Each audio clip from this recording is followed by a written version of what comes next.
Transport for London, backed by Boris and Southwark Council, have put a proposal together to redesign the Elephant and Castle roundabout.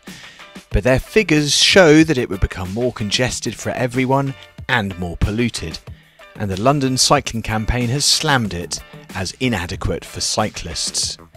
So we need a better proposal. After 18 months of campaigning, a lot of public meetings, a lot of discussion and a lot of debate, we have gathered together ideas for an alternative proposal. Here's the Elephant and Castle roundabout as it is today, and we'll just fade that into the background so you can more clearly see the changes. The first thing we'd do is narrow St George's Road. It's unnecessarily wide and this makes it fast and dangerous. Transport for London proposed this and we agree with it. You could also narrow the northern portion of the roundabout. It's quite clear in snowy weather that much of the road here isn't even used, but its width encourages fast driving. The traffic island could also be shifted. There's chevron signs there already and this provides a bit more space that we'll come back to later on. Narrowing St George's Road makes room for a two-way cycle lane.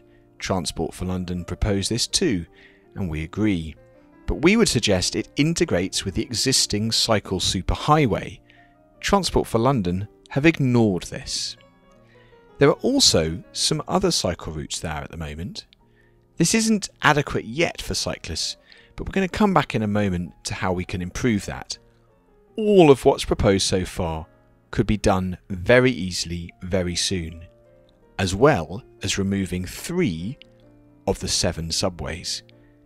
And these include the most confusing and quietest portion. Instead, people would cross here at surface level, and many already do because there are existing pedestrian crossings. That's why the subways are quiet. We would suggest adding some more. There's a natural desire line to cross at St George's Road, and we would add a crossing here, ideally a zebra crossing. We would also add a pedestrian crossing on New Kent Road, a much needed link between the railway station and the buses on the south to the buses in the north of the road.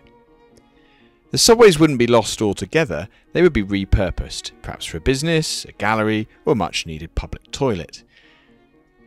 Removing the subway cuttings enables the road at Newington Causeway to be widened, but we wouldn't fill it with cars as Transport for London would. We would put cyclists here in segregated lanes. The subway underneath Newington Causeway would be renovated, perhaps along the lines of the recent significant improvement at Old Street. And the other 3 very busy subways would also be renovated, though this for them is just a temporary step towards a far bigger opportunity in Phase 3. You're looking at Phase 1 here. All of this is very possible now. It doesn't depend on any major development, and it wouldn't even cause significant disruption, but it would immediately improve the safety for cyclists in some places and the experience for pedestrians. Phase 2 is linked with 2 live redevelopment projects at the moment, the brand new leisure centre and the brand new market square and shopping complex on New Kent Road. When these are completed, they should include the cycle bypass. The leisure centre could have a route joining the cycle superhighway through the park to the southern junction.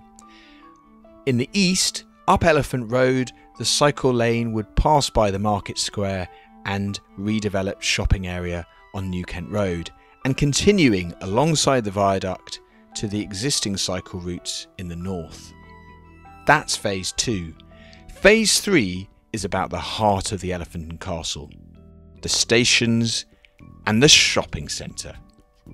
After years of uncertainty, the shopping centre sold in December, and the new owners, Delancey, are going to demolish it. This is a breakthrough, and it provides an opportunity for the Northern Line underground station to be rebuilt too, linking it far better with the existing transport infrastructure. We've spoken to Delancey, we've showed them these plans, and everything we're about to show you now is compatible with what they intend.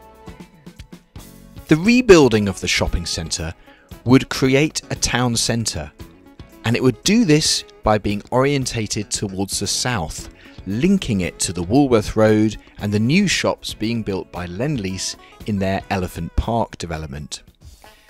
The rebuilding of the Northern Line would finally integrate it properly into the transport infrastructure, with a ticket hall below street level like those in central London. The subways, which have previously been temporarily renovated in an earlier phase, would now be fully incorporated into the underground network, also enabling pedestrians to walk directly into the shopping centre at basement level. That's about it. A 3-phase plan that enables improvements to be made soon, but even better improvements to be made because of the redevelopment in the wider area. It treats the roundabout in context rather than forcing the roundabout and the 5 roads into it to deal with all the traffic. And it recognises that squeezing a new square into the ring road is a little unnecessary when there are 5 new parks and squares being created nearby, 2 of them on this map. But what are the buses? Well, no mention of them because there's no need to change them. No need to widen London Road, no need to fell 4 trees, no need to replace a cycle lane with a bus stop, because there's space to leave them where they are. Overall, cleaner, safer, nicer than the bodge proposed by Transport for London, Boris and Southwark Council. Thank you for listening, and if you like it, please share it, and please go to our website to learn how you can help make this happen.